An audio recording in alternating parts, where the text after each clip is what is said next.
Greetings and welcome back. In this video, we're going to be testing out a Canon G5X camera as a webcam. In fact, this one right here. This was a donation from a subscriber, and I thank him very much for it. We're going to be using this cam as a webcam, so we're starting out with my webcam on my laptop, and then we're going to try and set this one up and see how it goes. So let's get to it.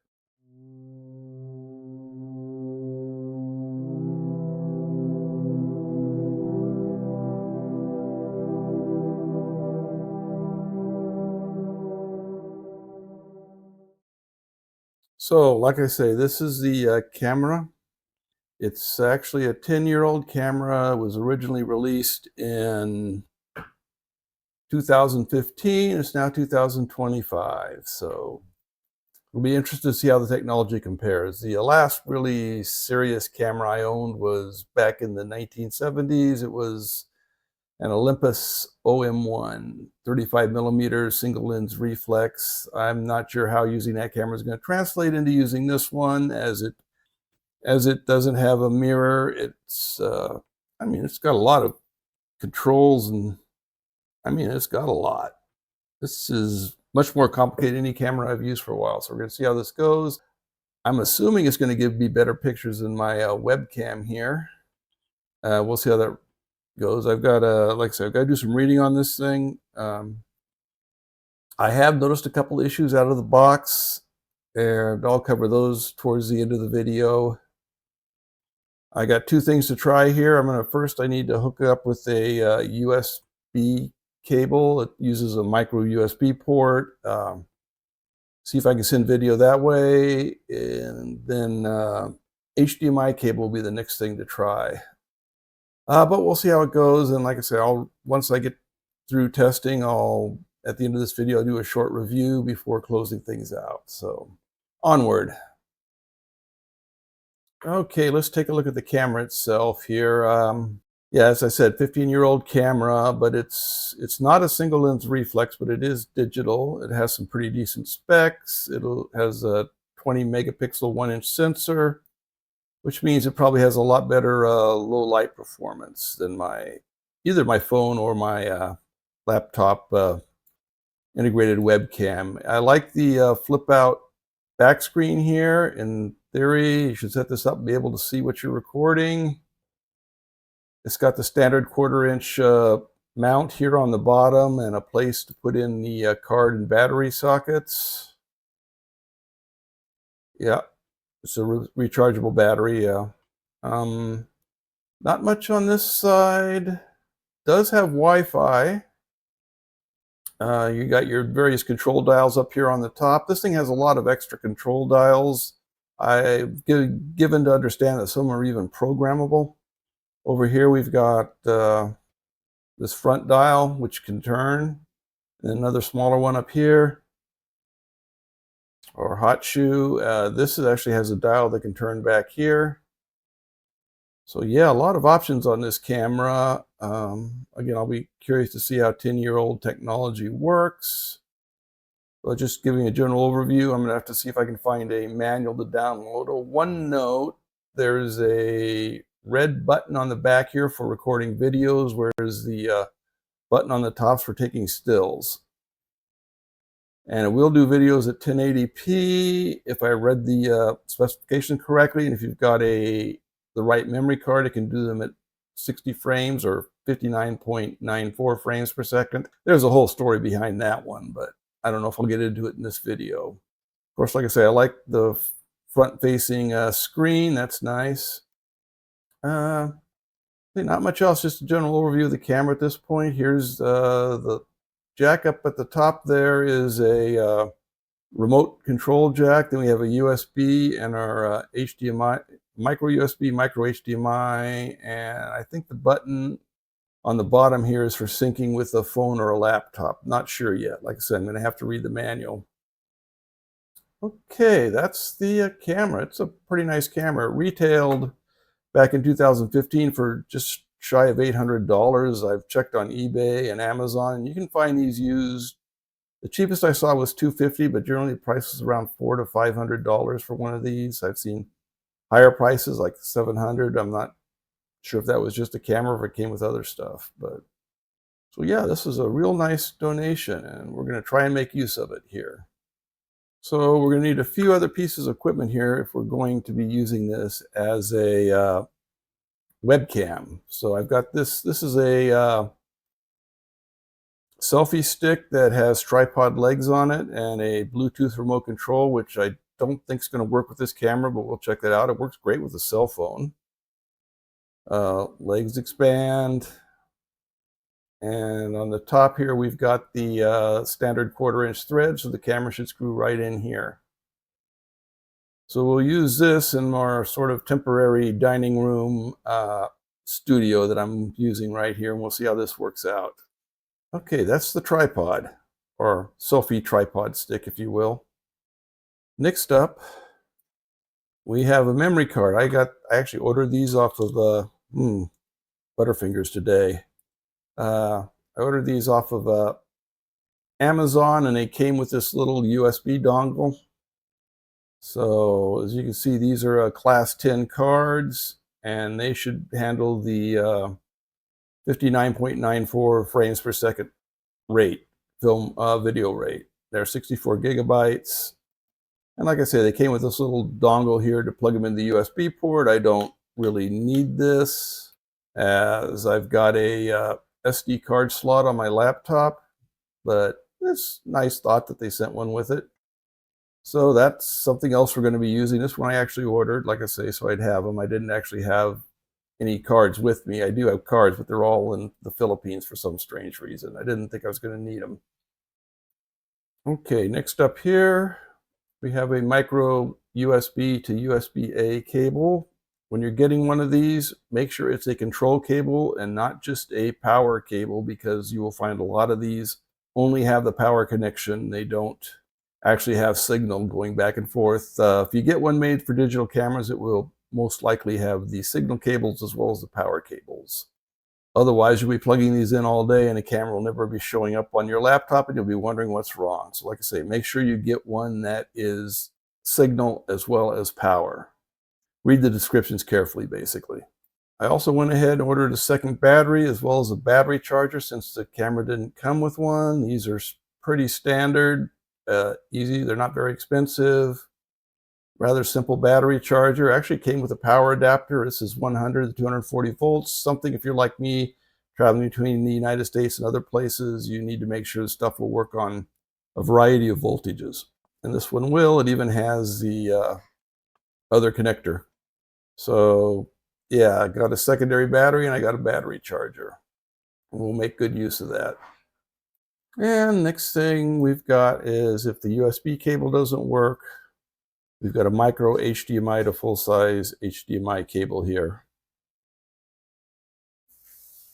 which you can connect the camera's video output directly to the laptop. Well, not directly. You're going to need a capture card of some sort. So most laptops have HDMI out. They don't have HDMI in. And speaking of that, here's an HDMI HDMI to USB dongle. This is basically a capture card that plugs into a USB port. Came with an adapter, so it can either be USB-C or USB-A. So this is what's going to convert the audio and video coming down the HDMI from the camera to something the computer can understand. So yeah, that's another part, if the USB doesn't work, we're going to need. And one last thing, since I was unable to find an audio input, I know the camera has its own microphone, but I'm going to be using this this off-brand wireless microphone I picked up in the Philippines. So it works better than the Bluetooth on my phone or my laptop's audio. I haven't really compared it to the camera's audio quality, so I may do that later, but for now I'm going to use this one for recording the audio. And it also plugs into the USB-C on my laptop. Okay, let's go ahead and get things set up. Let's start with the camera. First thing we want to do is install the battery and the memory module. There's a door on the bottom of the camera, simple slide release to open it. There is a latch for inserting the battery, an orange one you have to lift up. Once the battery is in, the latch should close in place over it, and then you can stick in the memory card. The pins should go towards the back of the camera on the memory card. And our camera's set up. Next, we want to attach the camera to the tripod via the 1/4" mount at the bottom and the 1/4" threaded screw at the tripod. Just screw it in. Open the legs and set up the tripod and point the camera. Fairly straightforward, fairly easy. I want to adjust this to use the thicker middle tubes here, as that's probably more support. I don't know if it makes a difference here. And then we're ready for the next step. We'll go ahead and plug the USB-C, we'll go ahead and plug the micro USB connector in, and we'll connect this to our computer. This is a USB-A connector, and you can see it detects the camera right away. If we go to our desktop on our computer, we can open a file manager. However, the camera is not present on our file manager for some reason. Interesting. Let's open a picture application like Digikam. And input, hey, there's our camera right there. And yeah, we can see what's on the camera's SD card. Interesting that it doesn't show up in the file manager though. Okay, that's what we can do with the USB cable. It'll also charge the battery in the camera when it's hooked up. Next, we'll hook up the HDMI cable. This is the micro HDMI connector. We'll go ahead and plug it in. Now, this is going to show us everything that's on the LCD screen, which is probably going to cause us some problems later, but we'll get into that. Now we need to hook up the full-size HDMI connector to this capture card, which is a USB-C plug-in. So HDMI into the capture card, USB-C into our laptop is what we want to do. So let's go ahead and plug in the other end of the converter into our laptop, thus hooking our camera up to our laptop. We'll use the USB-C port over on this side. Okay. Now the wireless mic adapter goes to the USB-C port on the back of the laptop. You could reverse these, it shouldn't really matter. The one on the back of this laptop is a Thunderbolt connector, but they should work with any standard USB-C port or Thunderbolt. So what we're doing here is micro HDMI to full-size HDMI to the USB to the laptop, and if I was in the Philippines, I'd have my USB B to A connector going to my mixer, and my mixer going via an XLR cable to my microphone. But I'm not in the Philippines, so I got to improvise. So here I am going to be replacing the mixer and the microphone with the wireless microphone setup I have. Again, it's going to the USB port and then wireless to the microphone. All right, let's go ahead and get things set up on the computer. So we'll jump over here and we'll launch OSB Studio. And first thing we're going to do is we're going to create a scene for the remote capture. Give it a name. Then within the scene, we want to specify our devices, video device and audio device.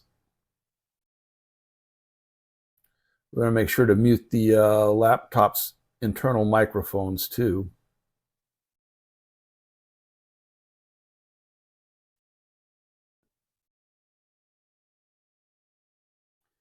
Okay, we select our device. And let's go ahead and test the audio device here. Test 1, 2, 3. Okay, we've got our wireless mic set up. Now let's hook up the camera, which should also be coming in on USB, but it'll be video capture.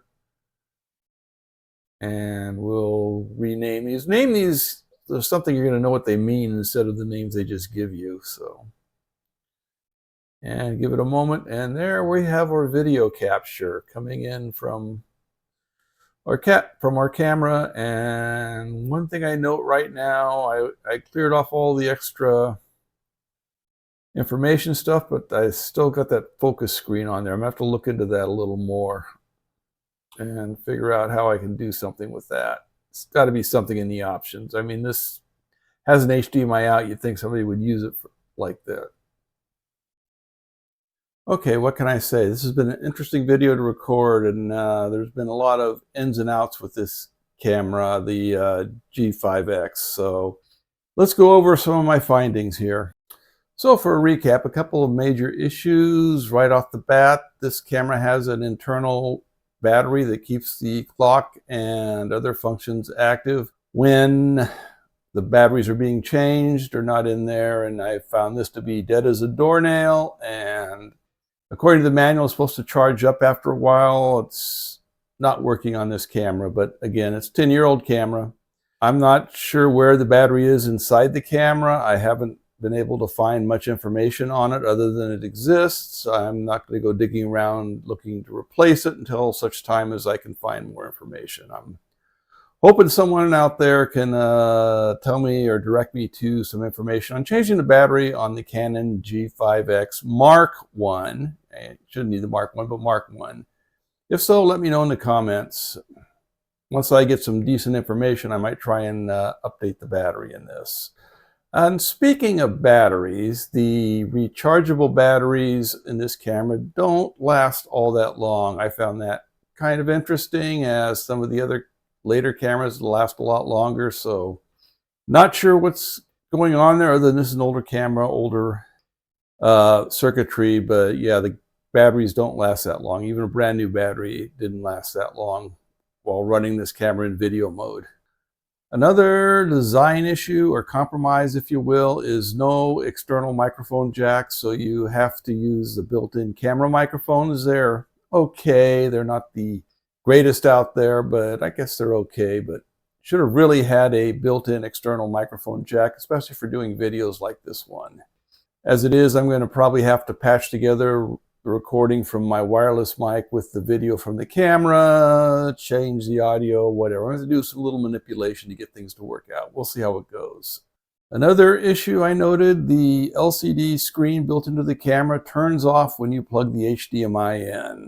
Yeah, not very conductive to doing video podcasts. I was hoping to swing the LCD monitor out and use it to monitor myself while I was recording the video. This probably will cause me to change how I'm doing things, but right now I'm winging it with the computer screen.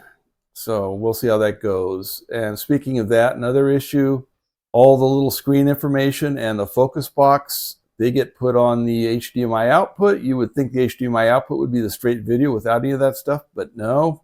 You can actually get rid of that stuff pretty easily with the by pressing the info button a couple of times. The only thing you can't really get rid of is that focus box, and not sure about that. You can hide it.